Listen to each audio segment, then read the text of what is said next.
Le vieillard magicien. Un jour, il y a de cela fort longtemps, un petit vieillard chenu se promenait dans une forêt profonde. Coiffé d'un large chapeau noir au bord effiloché, il portait dans une main une cruche en terre cuite et appuyait l'autre sur un bâton noueux. Peut-être était-il venu chercher des fraises ou des framboises, mais visiblement, il n'avait guère envie d'en cueillir. Accablé par la chaleur, il cherchait un endroit ombragé afin de s'y reposer. Il arriva ainsi près d'une grosse souche couverte de mousse, ôta son chapeau, essuya son visage trempé de sueur et s'assit. Peu après, un jeune paysan d'un village voisin vint à passer par là.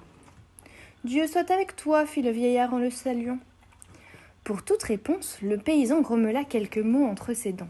« Écoute, jeune homme, j'ai une soif terrible. N'y aurait-il pas une source par ici ?» demanda le vieillard. « Je n'en sais rien, tu n'as qu'à chercher toi-même, » rétorqua le paysan tout en continuant son chemin. Le vieil homme poussa un soupir, puis frappa 3 fois la terre de son bâton noueux, et à l'instant même le paysan se transforma en un bel âne robuste. Il bougea les oreilles, agita la queue, puis se mit à braire. Un moment plus tard apparut un autre jeune homme. À en juger par ses vêtements, il devait s'agir d'un forgeron.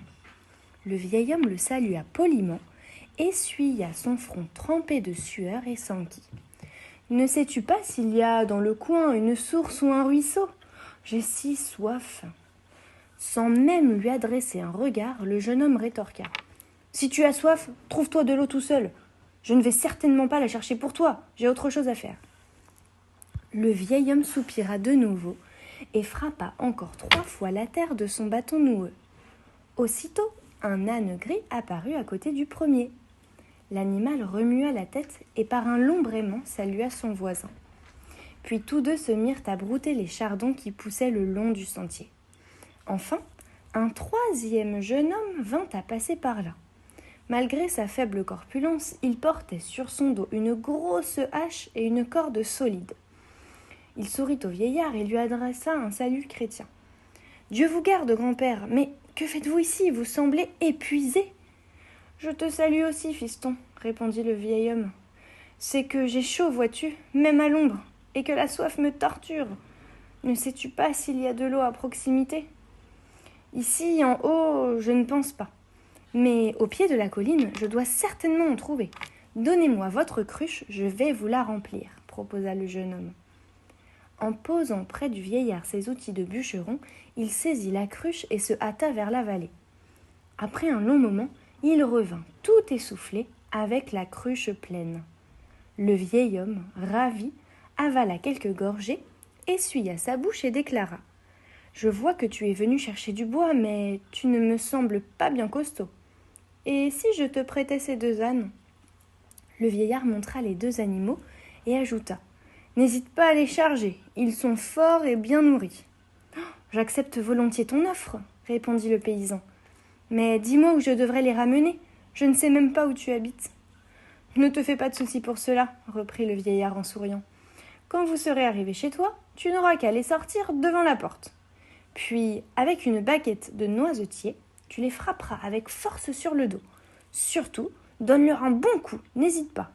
Ensuite, ils trouveront leur chemin tout seuls. » Le jeune homme promit au vieillard de suivre ses instructions, puis se dirigea vers les ânes. Il s'assit sur l'un, saisit l'autre par le licou, les fouetta et s'engagea dans le bois. Il se retourna encore une fois pour faire un signe au vieillard, mais celui-ci avait disparu. « Eh bien, » pensa le bûcheron, « cette source était vraiment vivifiante. » Dans le bois, il coupa de nombreux arbres. Puis, il lia avec sa corde les troncs élagués, chargea les ânes, puis prit le chemin du retour. Dans la cour, il entassa le bois, donna à boire aux animaux éreintés et les brossa avec un bouchon.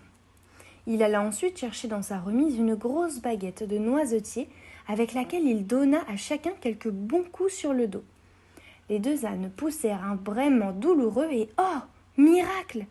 ils se transformèrent à l'instant même en paysans. Alors, sans un mot, Ceux-ci coururent chez eux, tout honteux. Le jeune homme les regarda un instant bouche bée et éclata de rire. « Quel coquin ce petit vieillard !» Il avait choisi pour exercer sa magie les deux plus grands égoïstes du village, des garçons qui ne levaient jamais le petit doigt pour aider leur entourage. C'était bien fait pour eux. Durant tout l'hiver, chaque fois que le paysan ajoutait une bûche dans le feu, il esquissait un sourire, débonnaire et pensait « Rencontrerai-je encore un jour ce petit vieillard ?» Peut-être. Et si ce n'est pas le cas, c'est sans doute qu'il use de sa magie dans un autre conte, afin que les gens deviennent attentifs et plus aimables les uns envers les autres.